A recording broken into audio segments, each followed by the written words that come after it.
بسم الله الرحمن الرحيم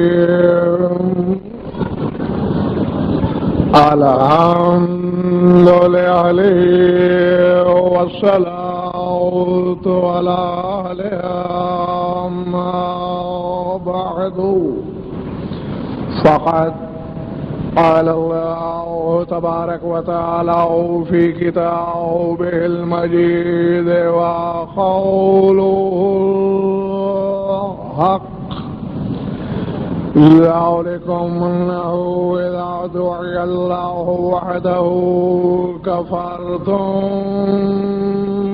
صلوات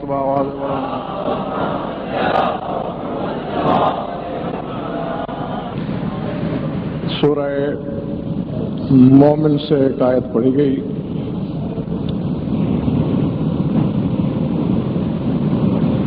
خدائے مطلق نے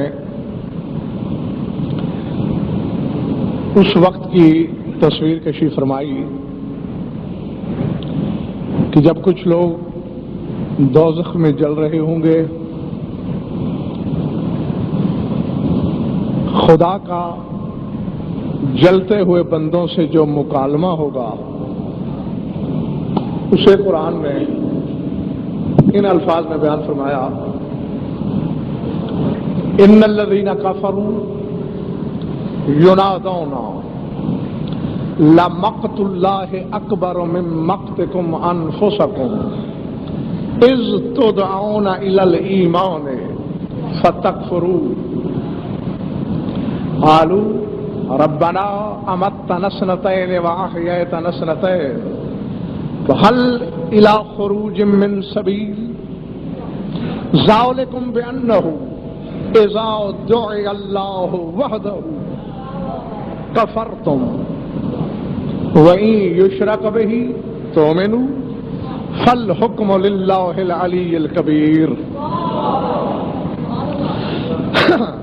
فرمایا جن لوگوں نے کفر کیا ان کو ندا دی جائے گی کہ یہ جو آج دوزخ میں جلتے ہوئے تم اپنے آپ پر غصہ کر رہے ہو، تمہارے اس غصے سے تم پر اللہ کا غصہ بڑا ہے. اور غصہ ہے کس بات پر؟ اذ تدعون الی الایمان فتکفرون، جب بھی تمہیں ایمان کی طرف بلایا گیا تم نے کفر کیا.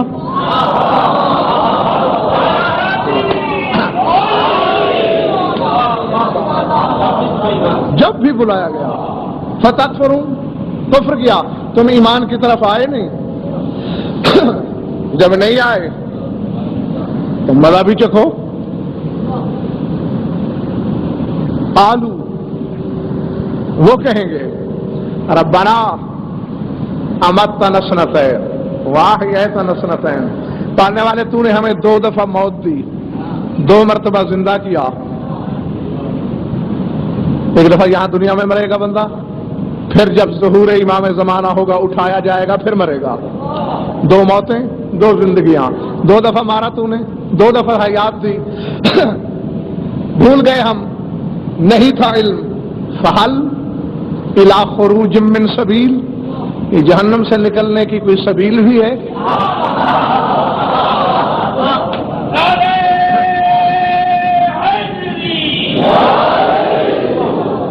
فرمایا کوئی سبیل نہیں، کوئی طریقہ نہیں نکلنے کا. اذ تدعون الی الایمان فتکفرون، جب بھی ایمان کی طرف بلایا گیا کفر کیا تم نے. جانتے ہو کیا ہے تمہارے فرد جرم؟ لکھنا لوح دل پر. فرمایا ذالکم بانہ اذا دعی اللہ وحدہ کفرتم، جب بھی میری توحید کا ذکر کیا گیا کفر کیا تم نے.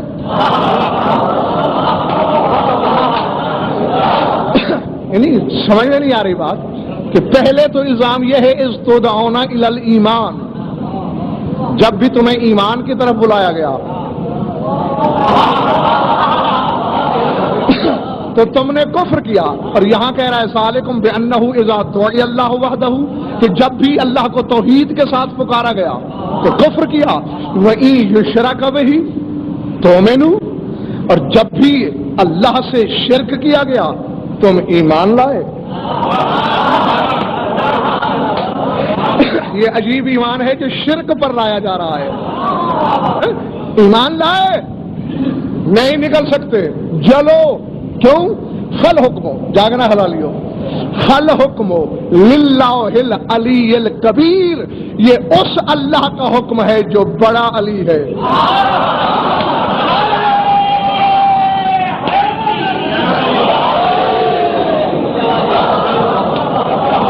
اللہ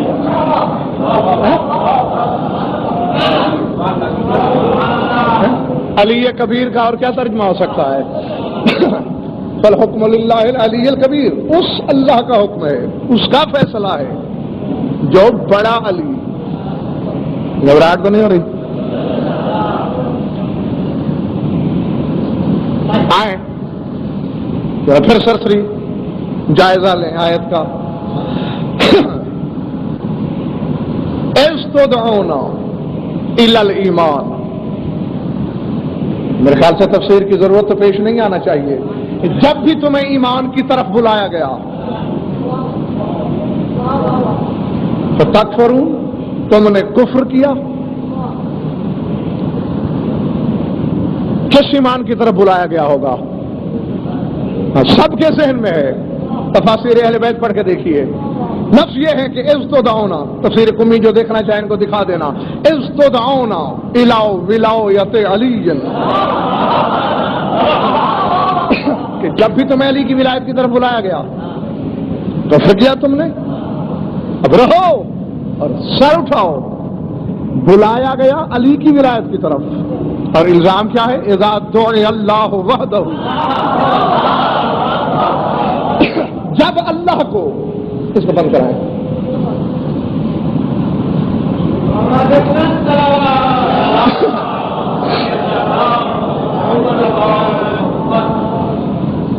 جب بھی اللہ کو آواز دی گئی اس کی توحید کے ذریعے، کفرتم، کفر کیا، وَإِن يُشْرَكَ بِهِ تُؤْمِنُوا، اور جب شرک ہوا ایمان لائے. آج تک تو یہی سنتے تھے کہ شرک تو ایمان کی ضد ہے. یہ کون سا شرک ہے جس پر ایمان لایا جا رہا ہے؟ تفسیر قومی میں دیکھ لینا. اذا دعیتم الی ولایت من ولاه اللہ کفرتم، جب اس کی ولایت کی طرف تمہیں بلایا گیا جسے اللہ نے ولی بنایا تھا تو وہاں تو تم نے کفر کیا. وَإِذَا دُعِيتُمْ إِلَىٰ وِلَایَتٍ مَن لَّيْسَ لَهُ وِلَایَةٌ تُؤْمِنُوا بِأَنَّ لَهُ وِلَایَةٌ، اور جو ولی نہیں تھا جب اس کی طرف بلایا گیا تم نے کہا ہاں یہ ولی ہے.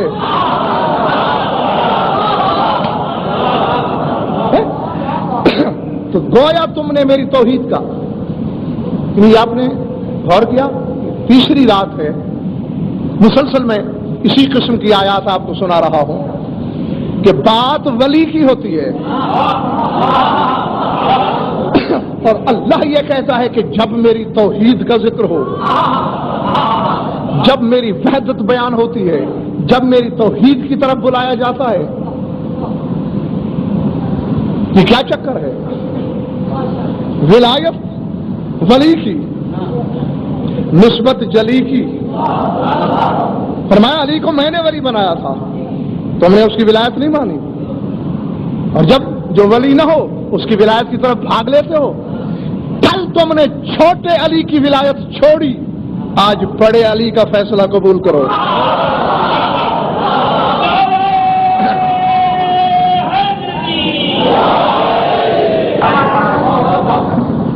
سبب بھی تو تلاش کرنا چاہیے نا. باعث کیا ہے؟ ولی سے بڑی نسبتیں حدیث قدسی میں ہے، من احان علی ولی فقد باورثنی بالمحاربۃ. اللہ فرماتا ہے جس نے میرے ولی کی توہین کی اس نے مجھ اللہ سے اعلان جنگ کیا.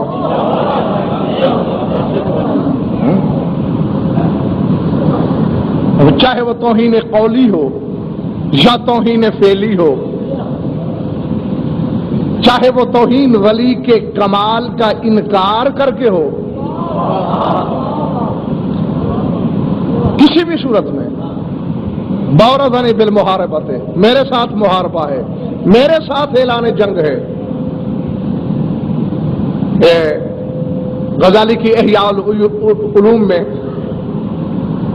جناب رسالت مآب کی حدیث آئی سامنے، سناتا چلوں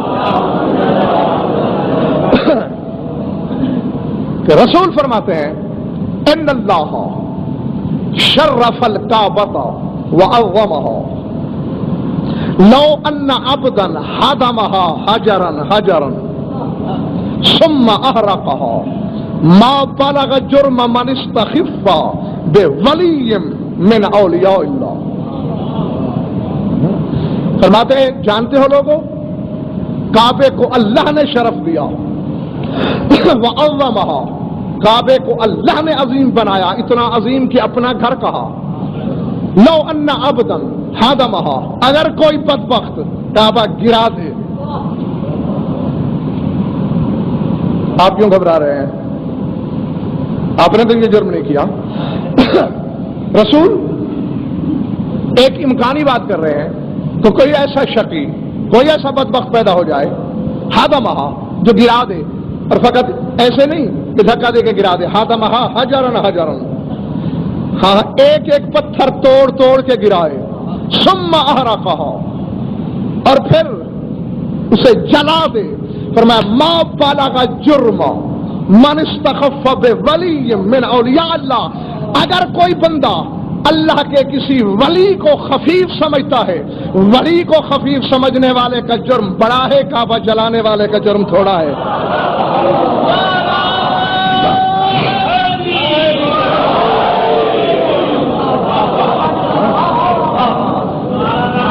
سمجھ آئی نا؟ پوچھا گیا کعبے کو ٹکڑے ٹکڑے ایک بندے نے کیا، جلا دیا، تو میں ما بلغ جرم من استخف بولی، جس نے کسی ولی کا استخفاف کیا اس کے جرم تک نہیں پہنچا یہ شخص۔ پوچھا گیا یا رسول اللہ من اولیاء اللہ، وہ اللہ کے ولی ہیں کون؟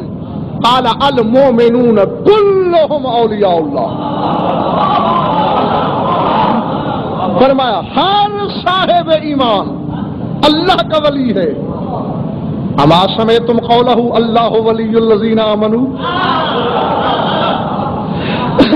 نہیں اب سوچنا یہ ہے دوستو، بزرگوں، بھائیو اور عزیزو، جب مومن اللہ کا ولی ہے، اس کی توہین کعبے کی توہین سے بڑی ہے نگاہ الہی میں، تو امیر المومنین کا مقام کیا ہونا چاہیے؟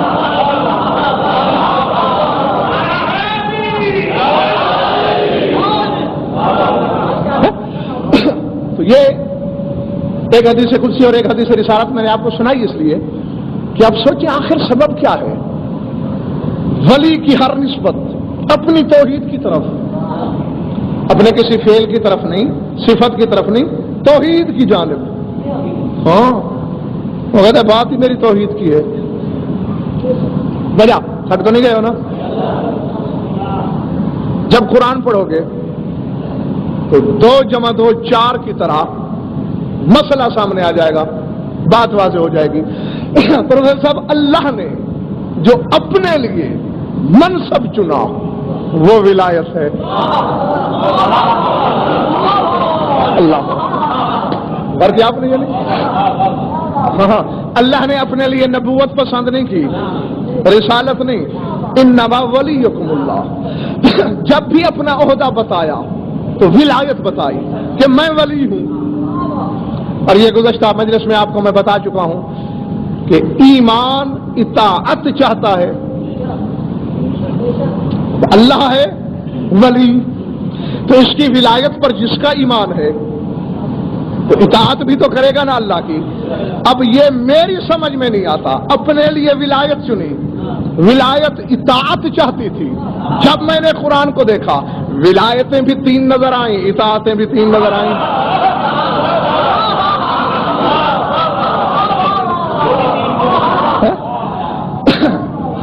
ایسے نہیں ہے، انما ولیکم اللہ ورسولہ والذین آمنوا الذین یقیمون الصلاۃ. ولایتیں 3 اور اسی طرح اطیعوا اللہ واطیعوا الرسول واولی الامر منکم. اب ایک بات چھوٹی ہوئی بات کہہ کے گزرنا چاہ رہا ہوں، پلے جو باندھ سکتا ہے وہ باندھ لے. مفہوم اطاعت میں اور مفہوم ولایت میں بڑا واضح فرق ہے. کیا؟ اطیعوا 2 بار آیا لفظ، اطیعوا اللہ و اطیعوا الرسول و اولی الامر منکم. اطاعت کرو اللہ کی اور اطاعت کرو رسول اور اولی الامر کی. یعنی اپنی اطاعت الگ گنی، رسول اور اولی الامر کی علیحدہ. ہاں، یعنی اپنی اطاعت کو ان 2 اطاعتوں سے بلند رکھا. کیوں؟ کہ اس کی عبادت ہوگی، باقی 2 اطاعتوں کی عبادت نہیں ہوگی. ہاں، مگر رسول اور اولی الامر کی اطاعت میں فصل نہیں رکھا.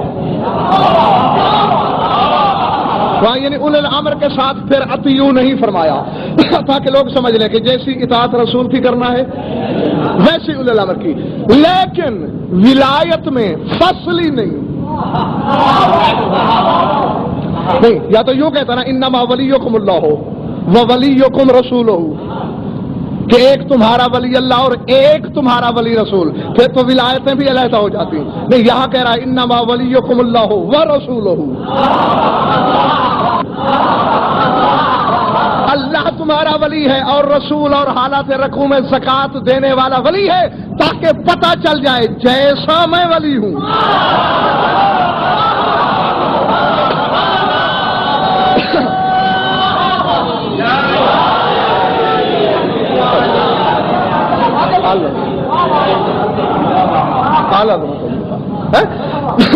جو وسعت میری ولایت میں ہے، جو تصرف، جو اقتدار، جو کمال میری ولایت میں، وہی میرے رسول کی ولایت میں، وہی زکات دینے والے کی ولایت میں. سبب کیونکہ اللہ جانتا ہے کہ میری ولایت خفائی ہے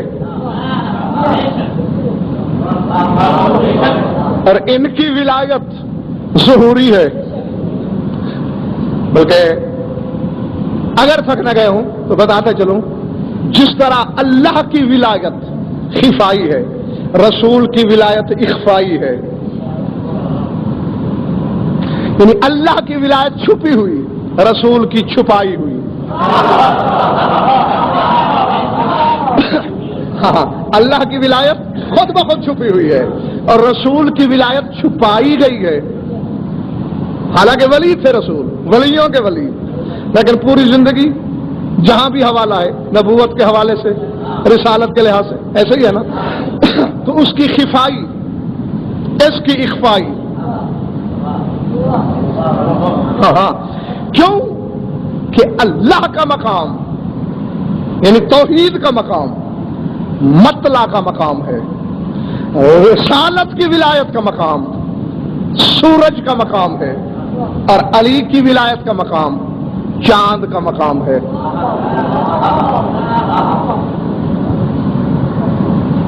مطلع اور سورج کا براہ راست رشتہ ہے، لیکن دونوں کا حجاب کا، ستر کا مستوری رشتہ.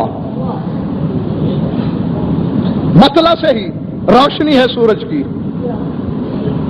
لیکن سورج سے براہ راست آپ فیض نہیں لے سکتے، دیکھنا چاہیں بھی تو بینائی جانے کا اندیشہ. تو اس لیے یعنی گویا مطلع کا مقام خفائی، سورج کا اخفائی اور چاند کا ظہوری. یعنی پھر سورج سے فیض یاب ہونے کے لیے اللہ نے چاند بنایا جو سورج کا سارا نور اپنے اندر جذب کرے، مخلوق تک صرف اتنا ہی پہنچائے جو ان کی آنکھیں دیکھ بھی سکیں اور مخلوق اس سے فائدہ بھی حاصل کر سکے. تو اسی طرح اللہ کی ولایت خفائی، رسول کی شادبائی اخفائی، ظہوری بروزی ظاہری ولایت تیسری ہے.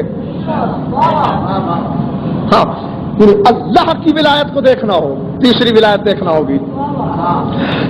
رسول کی ولایت دیکھ رہا ہوں، اسی لیے تو اس کا انکار توحید کا انکار ہے، اس کا ذکر توحید کا ذکر ہے۔ میں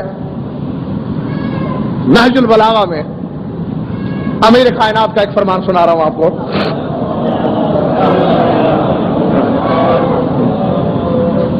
کیونکہ خطبہ جہاں سے پڑھا جائے، یہ نہج البلاغہ میں تو یہ نہیں ملا، حالانکہ جاہلوں کو 20 مرتبہ سمجھایا ہے کہ نہج البلاغہ میں پورا کلام نہیں ہے مولا کا، جو اس دور میں علامہ رضی کے ہاتھ لگا وہ نہج البلاغہ کی صورت میں جمع ہو گیا۔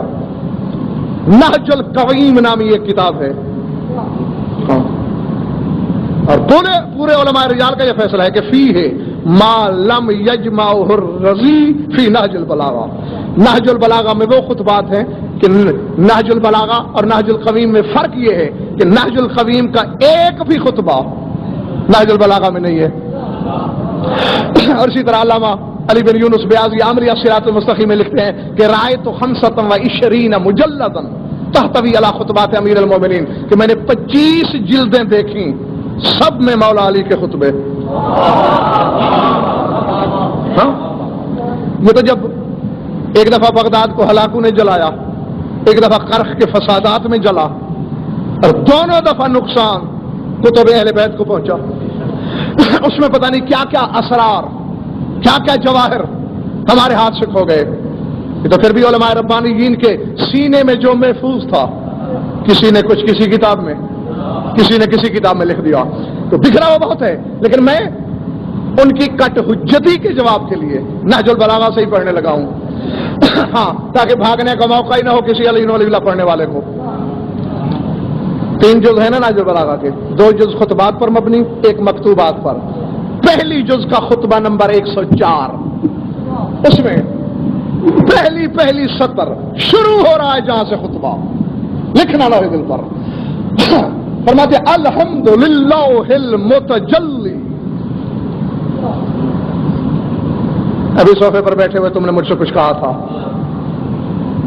لکھنا لوح دل پر الحمدللہ المتجلی لخلقہ بخلقہ۔ نہج البلاغہ میں رہو، میری زبان چوراہے میں کاٹ دینا، انشاء املا قرأت میں، عبارت میں، ترجمے میں، کسی چیز میں اختلاف ہو، میری سزا موت ہے، ورنہ سر اٹھاؤ۔ موالی علی کے کہلاتے ہو، بات مولوی کی مانتے ہو، یہ کیسا دوغلا مذہب ہے؟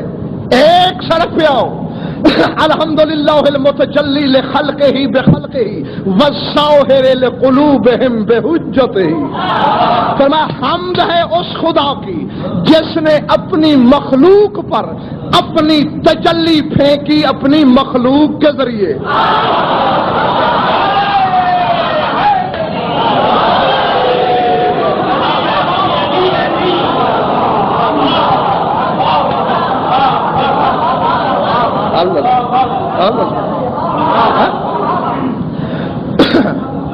امیر کائنات کہہ رہے ہیں نہج البلاغہ خطبہ نمبر 104، الحمدللہ المتجلی لخلقہ بخلقہ۔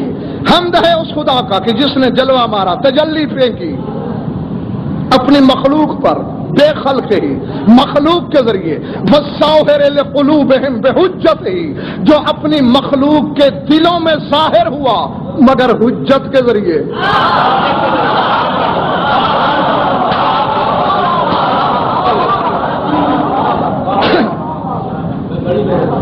تھک گئے ہو بابا تو چھوڑ دوں میں یہ۔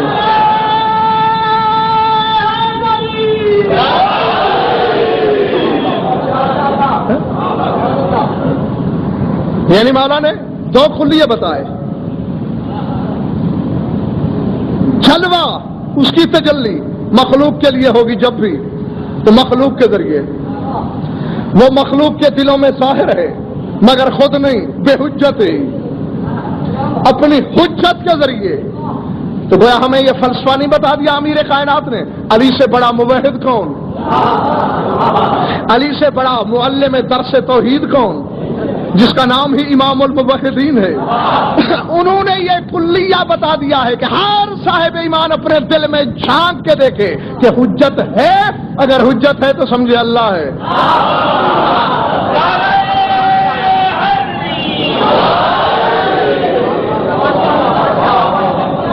اور اگر دل میں حجت نہیں تو پھر اللہ نہیں ہے۔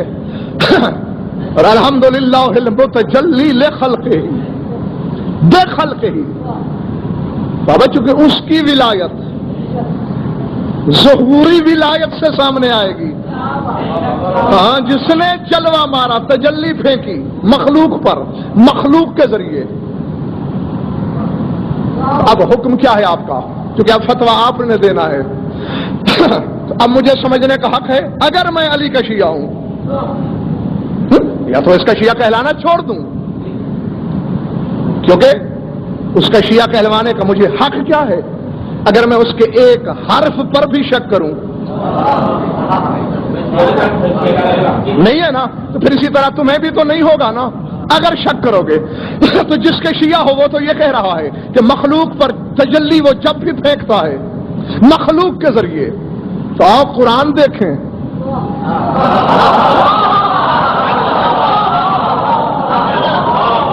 جہاں بھی اس کی تجلی کا ذکر ہوگا تو پھر وہ خدا نہیں ہوگا،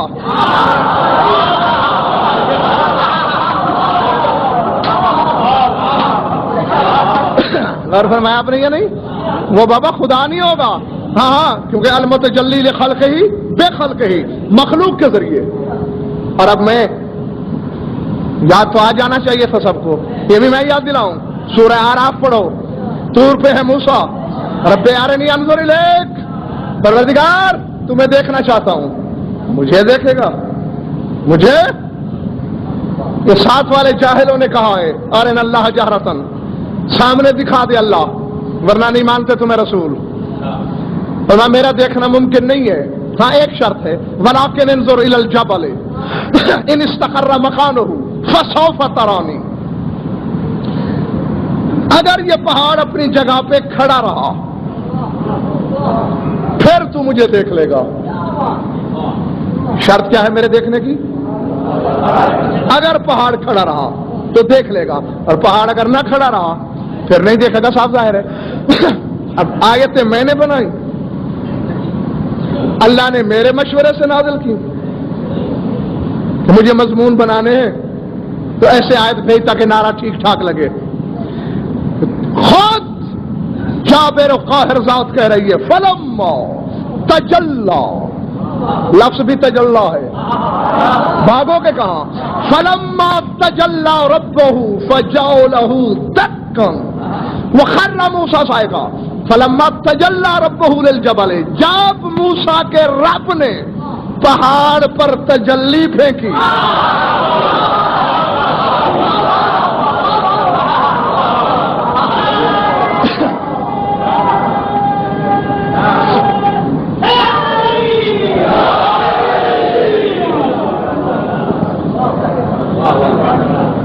فجعلہ دکا، پہاڑ ریسوں میں پٹ گیا، ٹکڑوں میں تقسیم ہو گیا۔ تو اب تجلی ہے نا؟ نہیں، تمہیں اگر نام سے چڑ ہے میں اسے اپنے سینے میں دفن رکھوں گا، میں چڑھنے والوں کو بتاؤں ہی کیوں نام، لیکن یہ طے ہے المتجلی لخلقہ بخلقہ۔ علی کہہ رہے ہیں کہ جب بھی تو نے جلوہ مارا مخلوق کے لیے، مخلوق کے ذریعے، اب موسیٰ مخلوق ہے یا خالق ہے؟ تو موسیٰ کے لیے تجلی پھینکی گئی تو ماننا پڑے گا یہ اللہ کا جلوہ نہیں، کسی مخلوق کا ہے، ڈھونڈو کس کا؟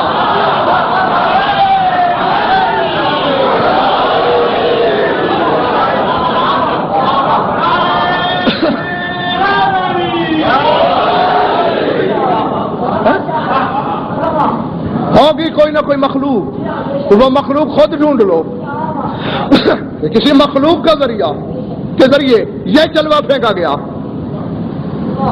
اور جب مخلوق کی سطح تک آ جاؤ گے تو پھر مخلوق میں سے ایک مخلوق میں نے بھی تلاش کر رکھی ہے، یا اس سے بڑی لاؤ۔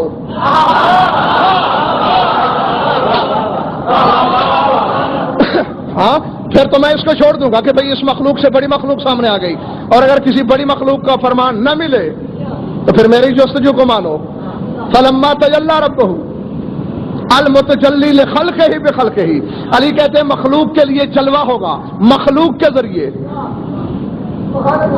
تو پھر منبر کوفہ سے کہے گئے ان جملوں کو کہاں حذف کرو گے جہاں امیر کائنات فرما رہے انا المتجلی لموسی بن عمران فی طور سینا.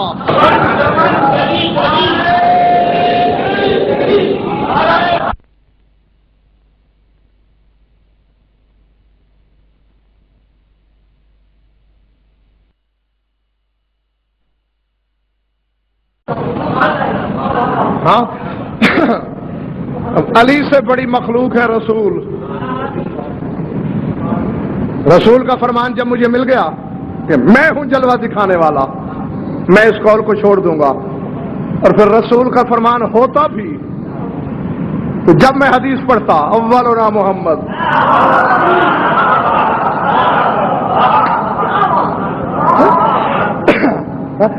صاف ظاہر ہے کیونکہ جلوہ ہے موسیٰ کے لیے. اب موسیٰ سے چھوٹی مخلوق کا جلوہ تو ہو نہیں سکتا کیونکہ چھوٹی مخلوق کے جلوے سے موسیٰ بے ہوش نہیں ہوگا. بے ہوش ہونا دلیل اس امر کی کہ نور کسی ایسی مخلوق کا ہے جو موسیٰ سے بڑی ہے. تو اب فیصلہ تمہیں دینا ہے، بابا قرآن ہے اور ایک بندہ اٹھنے نہیں دوں گا اس وقت تک جب تک فیصلہ ہو نہیں جاتا. قرآن کہتا ہے فلما تجلی ربہ، یہ جس کا بھی جلوہ تھا موسیٰ کا رب تھا وہ.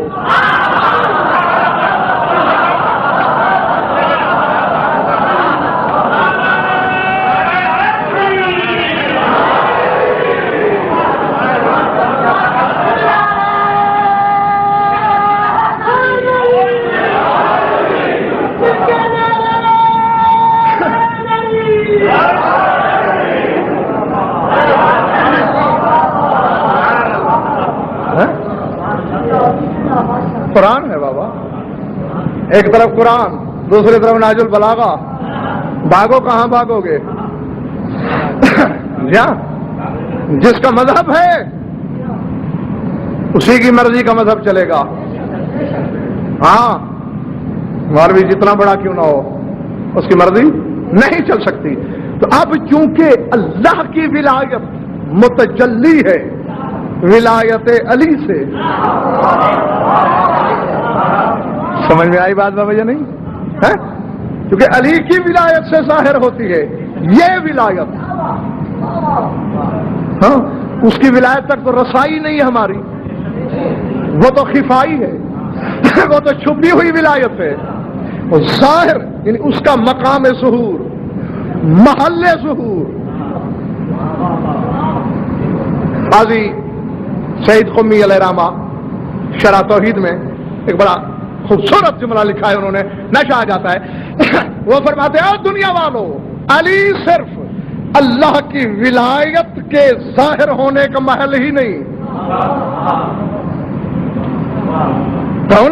وہ کہتے ہیں ان امیر المومنین محل ظہور سلطنت اللہ، اللہ کی سلطنت کے ظہور کی جگہ بھی علی ہے.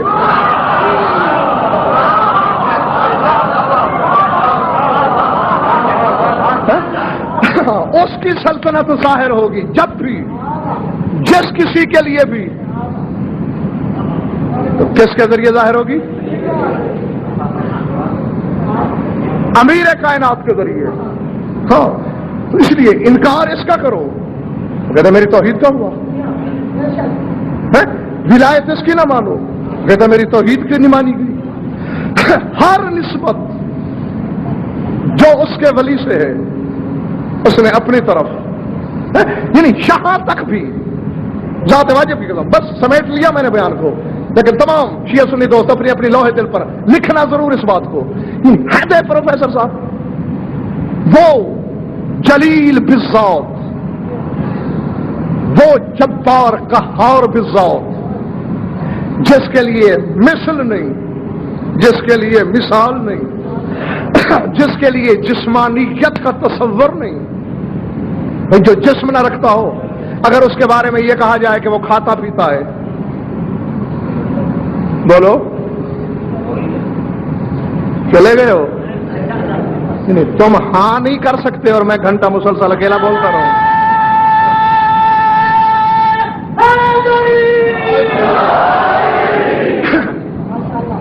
بھائی ایک طرف ہم کہیں اس کا بدن نہیں اور دوسری طرف کہیں وہ کھاتا پیتا ہے, تو اس سے بڑی بے دینی کیا ہوگی؟ بھائی جب بدن نہیں, بھوک کہاں سے آئی ہے؟ تو غصہ آنا بھی تو بدن کی نشانی ہے نا.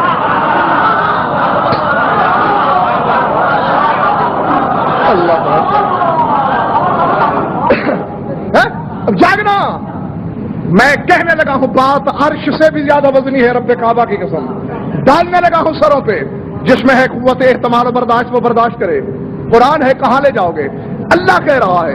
بات ہو رہی ہے فرعونیوں کی کہ کیوں غرق کیا فرعون اور لشکر فرعون کو. کہا فلما اوصفونا انتقمنا منهم فاغرقناهم اجمعین. فرمایا کیوں نہ غرق کرتے ہم فرعونیوں کو, انہوں نے ہمیں غصہ جو دلا دیا.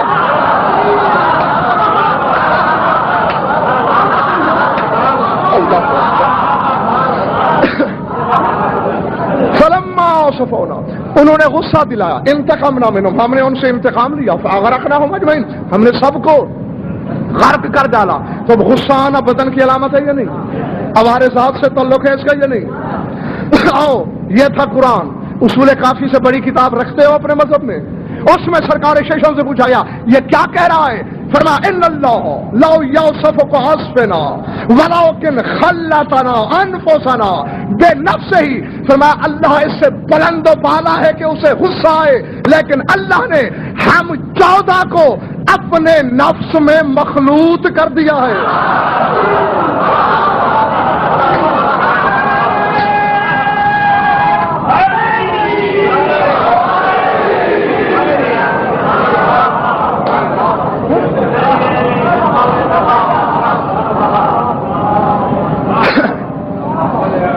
اس نے ہمیں اپنی ذات میں مخلوط کر دیا. یہاں میرا علم تو جواب دے گیا ہے بابا. ہاں تو لفظ خالطہ ہے, مخلوط کرنا. اور شرح کروں تو ایمان جانے کا خطرہ ہے. جو بے جسم ہو کر جسم والوں کو اپنی ذات میں مخلوط کر رہا ہے,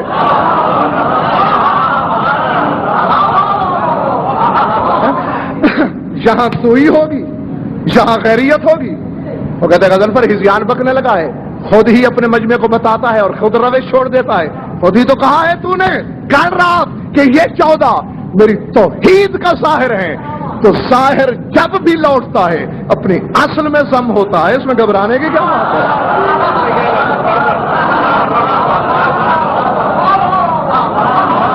سمجھ میں آ رہی بات یا نہیں؟ اب رات ہے, سورج کہاں ہے؟ ڈوب گیا ہے نا. ڈوبنے سے پہلے اس کی شعائیں تھیں. اب جب کل ابھرے گا, پہلے جب ظاہر ہوگا شعائیں اس وقت نہیں ہوں گی. پہلے سورج پر ایک لال لال پردہ ہوگا جسے آپ شفق کی دھند کہہ سکتے ہیں. ایک پردہ ہوگا, پہلے نہیں, بس وہ ہوگا اکیلا. پھر اچانک کچھ وقت کے بعد وہ پہلی شعاع ڈالے گا, ایک شعاع, پھر دوسری ڈال. سمجھ میں آ رہی ہے بات یا نہیں؟ ہاں اسی طرح بس ضرورت کے مطابق وہ شعائیں بڑھاتا رہے گا حتیٰ کہ شعاؤں سے پتہ چلے گا کہ سورج آ گیا.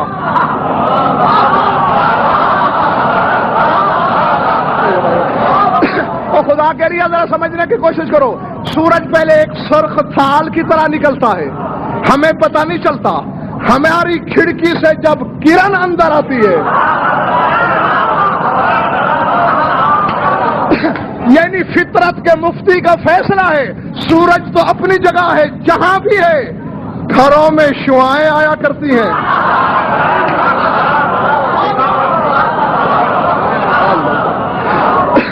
ہاں شعاؤں کے ذریعے پتہ چلتا ہے کہ سورج آ گیا. تو یہ شعاع سورج نہیں ہے, یہ سورج کا ظاہر ہے. تو جب سورج ڈوبتا ہے کہاں گئی یہ شعائیں؟ دوبارہ ضم ہو گئی.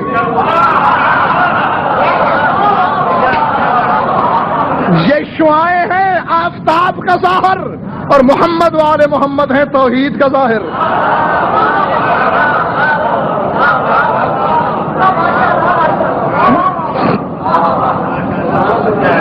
درود پڑھ لو مل کر بابا دے بلند۔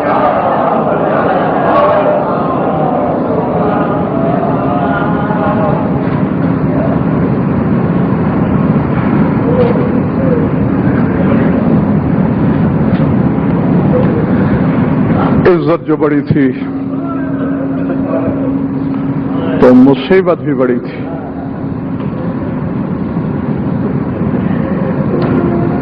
پہلی مجلس سے ہی مجھ سے بار بار کہا گیا کہ جناب شیرین کے مصائب کے 2 جملے سنائے جائیں۔ ٹالتا رہا ہوں میں، آج پھر کہا گیا، انکار نہیں ہو سکا۔ 2-4 جملے بس بغیر کسی تمہید اور دیباچے کے۔ جناب شاہربانو سلام اللہ علیہ جب قید ہو کے آئی ہے مدینے تو عالم اسیری میں بھی تاریخیں بتاتی ہیں 40 کنیزیں بی بی کے ہمراہ تھیں۔ آخر شہزادی سلطان کربلا سے عقد ہوا، 40 کنیزیں بھی مولا کے گھر میں آئیں۔ سید سجاد کی آمد ہوئی دنیا میں، بی بی نے 30 کنیزیں راہ الہی میں آزاد کر دیں۔ کچھ وقت گزرا، ہم شکل پیغمبر کی آمد ہوئی۔ بڑی مدت کے بعد جناب شاہربانو سلام اللہ علیہ نے دیکھا حسین کے چہرے پہ خوشی ہے۔ کتابیں کہتی ہیں 9 کنیزیں الگ کی اور کہا حسین کے تبسم کے صدقے میں تمہیں آزاد کیا۔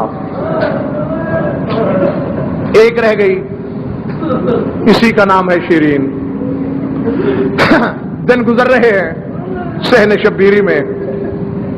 ایک دن مولا جناب شاہربانو سلام اللہ علیہ کے حجرے میں تشریف فرما ہے، بلا تشبیہ سامنے سے شیرین گزری، نگاہ پڑی، فرمایا شاہربانو، جی مولا، یہ جو تمہاری کنیز ہے نا، کیا نام ہے اس کا؟ شیرین۔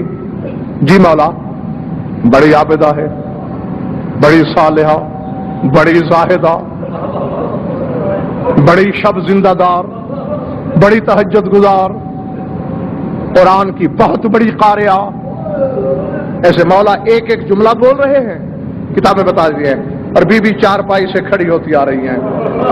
حسین کی بات ختم ہوئی، بی بی نے کہا شیرین ادھر آؤ، انت حرۃ لوجہ اللہ، جاؤ تمہیں آزاد کیا۔ کیوں؟ کہا جس کی تعریف حسین کرے۔ میرا یہ مقام نہیں کہ میں اسے اپنی کنیز بنا کے رکھوں۔ اگر گرمی زیادہ محسوس نہ ہو رہی ہو تو کتابیں کہتی ہیں شیرین نے بے ساختہ رونا شروع کیا۔ مولا فرماتے شیرین، جنہیں آزادی ملتی ہے وہ خوشی مناتے ہیں، تم روتی ہو۔ مولا آپ اسے آزادی کہہ رہے ہیں، میرے لیے سزا ہے۔ کیوں؟ روزانہ نماز فجر کے بعد تیرے چہرے کی تلاوت ہوتی تھی، تیری بہنوں کی زیارت ہوتی تھی، اس سے محروم ہو رہی ہوں، یہ سزا نہیں تو اور کیا؟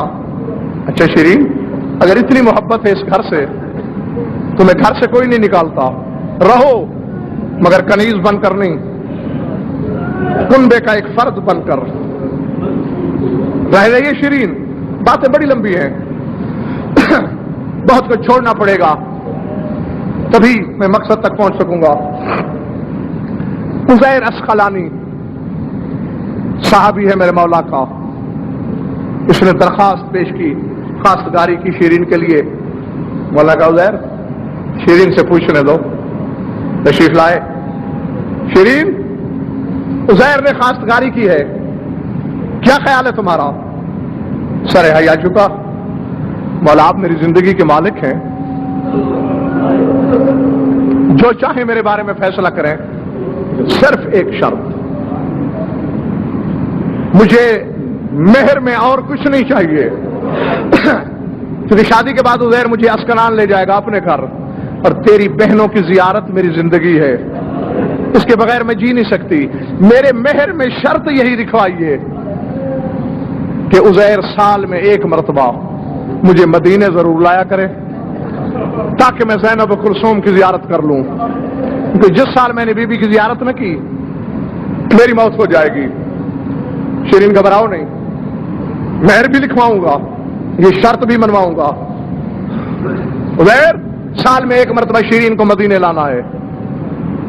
مولا آپ کا حکم خدا، ضرور لاؤں گا۔ رخصت کیا،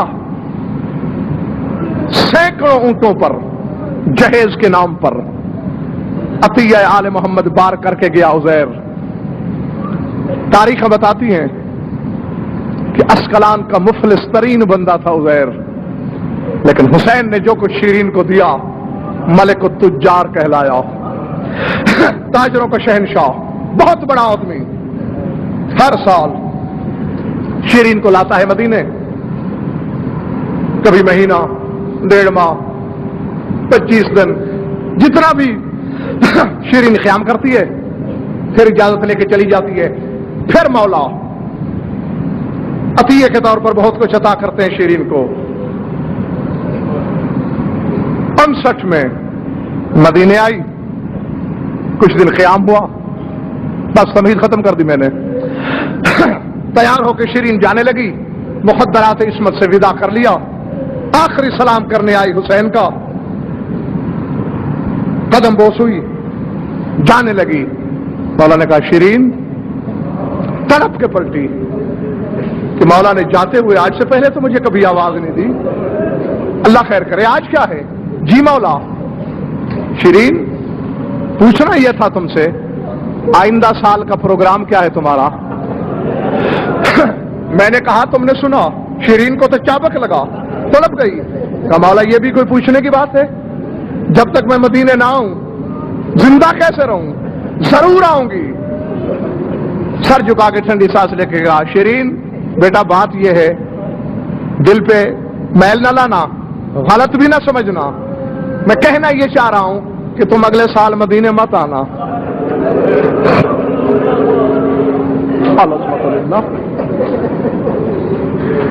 چکر آیا شیرین کے دماغ کو، مولا کوئی گستاخی ہو گئی مجھ سے؟ نہیں شیرین، گستاخی کوئی نہیں ہوئی، تو پھر منع کیوں کر دیا؟ تو دیکھا نا، میں نے کہا تھا نا کہ غلط نہ سمجھنا، سمجھ لیا نا غلط؟ وہ دراصل میں تمہیں بتانا نہیں چاہ رہا تھا، بات یہ ہے کہ اگلے سال میں تیرے گھر آؤں گا۔ اللہ اکبر، العظمت للہ۔ شیرین اگلے سال میں نے آنا ہے تیرے گھر۔ خوشی سے گلزار ہو گیا شیرین کے چہرہ، مولا آپ میرے گھر؟ میرا گھر تو رشک جنت ہو جائے گا۔ کہا اکیلا میں نہیں، میرا عباس بھی ساتھ ہوگا۔ مولا کنیز پروری، میرا اکبر ہوگا۔ شیرین کی خوشی بڑھ رہی ہے۔ مولا نے دیکھا شیرین سمجھ نہیں رہی، کہا ہم مرد نہیں، میری پردہ دار بہن زینب بھی ساتھ ہوگی، ام کلثوم، تمام پردگیان عصمت کا نام لیا۔ مگر جس طرف حسین اشارہ کرنا چاہتے ہیں ادھر شیرین کا ذہن جا ہی نہیں رہا۔ مولا پکی بات، فرمایا اتنی پکی کہ یہ وعدہ میرے سر کے ساتھ۔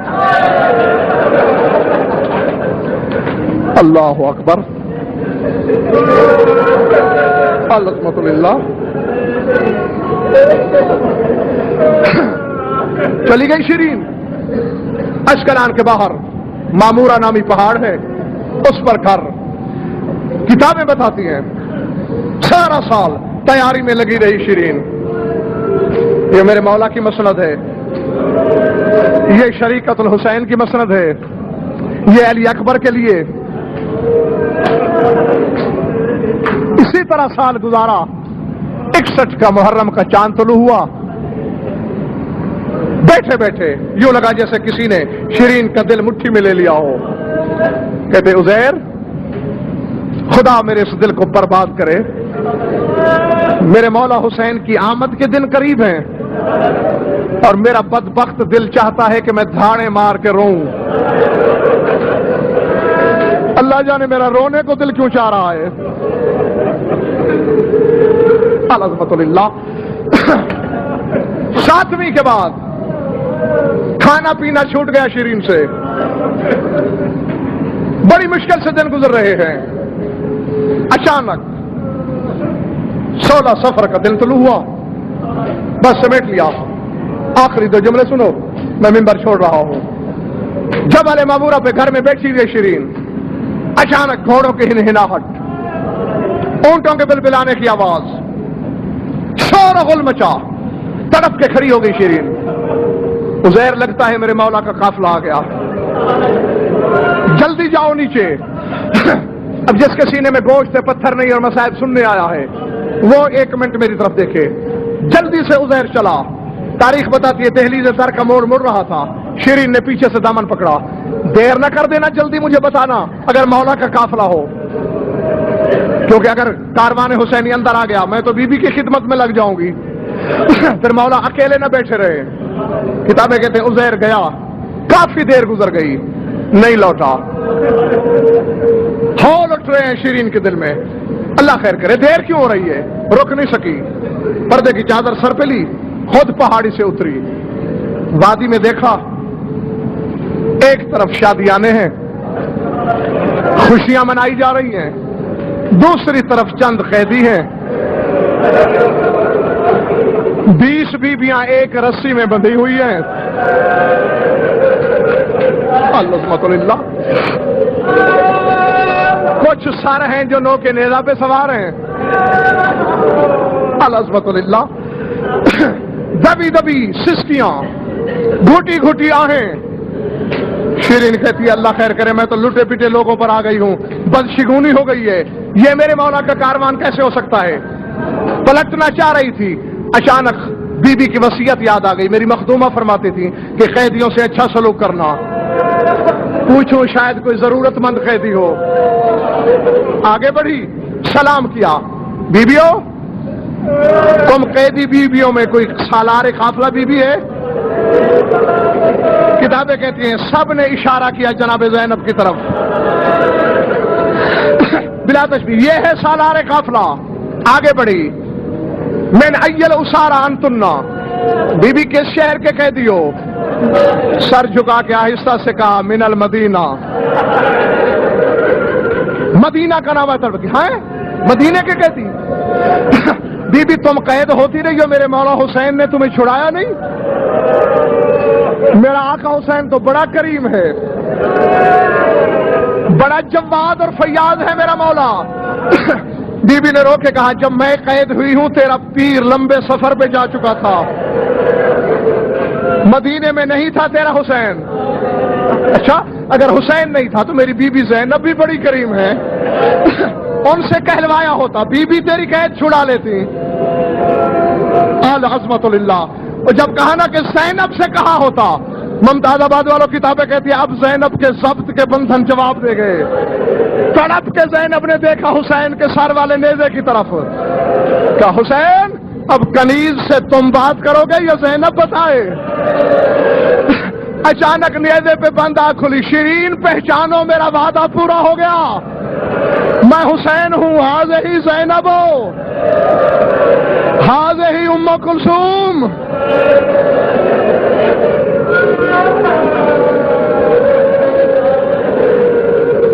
اللهم كن لوليك الحجة بن الحسن صلواتك عليه وعلى آبائه في هذه الساعة وفي كل ساعة من ساعات الليل والنهار ولي محافظ مقاعد مناصر مدليل معين حتى تسكنه أرضك طوعا وتمتعه فيها طويلا.